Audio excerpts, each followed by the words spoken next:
नंदुरबार जिल्ह्यात परतीच्या पावसामुळे शेती पिकांच्या अतोनात नुकसान झालेले आहे। आपण पाहू शकतो की मोठ्या प्रमाणावरती ही पपईची बाग होती आणि पपईची बाग जी आहे ती पूर्णतः उद्ध्वस्त झालेली आहे। या बागेमुळे मोठ्या प्रमाणावरती शेतकऱ्यांवरती आर्थिक नुकसान जे आहे ते येऊन ठेपलेलं आहे। आपण पाहू शकतो की हे पपईचे पीक आहे, हे पीक जे आहे ते पूर्णतः नष्ट झालेले आहे। मात्र काही पिकं जे आहे ते जगवण्यासाठी शेतकऱ्यांकडून आता धडपड केली जात आहे।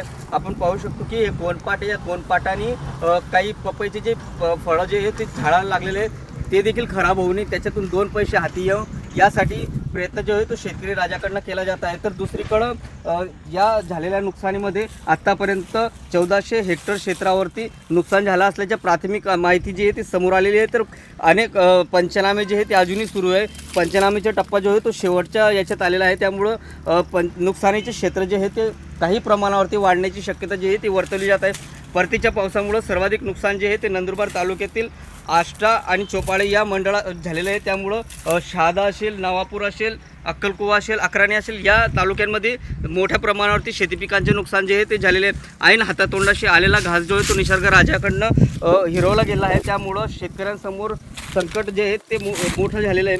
त्यामुळे शेतकऱ्यांच्या डोळ्यात अश्रू आहे, या अश्रू पुसण्याचं काम जे ते शासनाने करावे, मात्र तेही तात्काळ करावे अशी अपेक्षा जी आहे ती शेतकरी राजाकडनं वर्तवली जात आहे। पंचनामे जरी शेवटच्या टप्प्यात असले तरी मात्र तातडीने पंचनामे करून शासनाकडे अहवाल पाठवावा आणि शासनाने तातडीने कागद घडवून न नाचवता तात्काळ शेतकऱ्यांना मदत द्यावी अशीच काहीशी मागणी जी आहे ती शेतकरी राजाकडनं केली जात आहे। त्यामुळं या नुकसानीमध्ये मोठ्या प्रमाणावरती शेती पिकांचे नुकसान झालेले, त्यात सर्वाधिक नुकसान जे आहे ते पपई असेल, केळी असेल, कापूस असेल, सोयाबीन असेल, मका असेल या आणि उडीद असेल या पिकांचे अतोनात नुकसान जे आहे ते झालेले आहे। आणि या नुकसानाचे पंचनामे करून तातडीने मदत द्यावी आणि शेतकऱ्यांना दिलासा द्यावा असंच काहीशी अपेक्षा जी आहे ते शेतकरी राजाकडनं व्यक्त केली जात आहे। जितेंद्र बैसाने, TV9 मराठी, चोपाळा, नंदुरबार।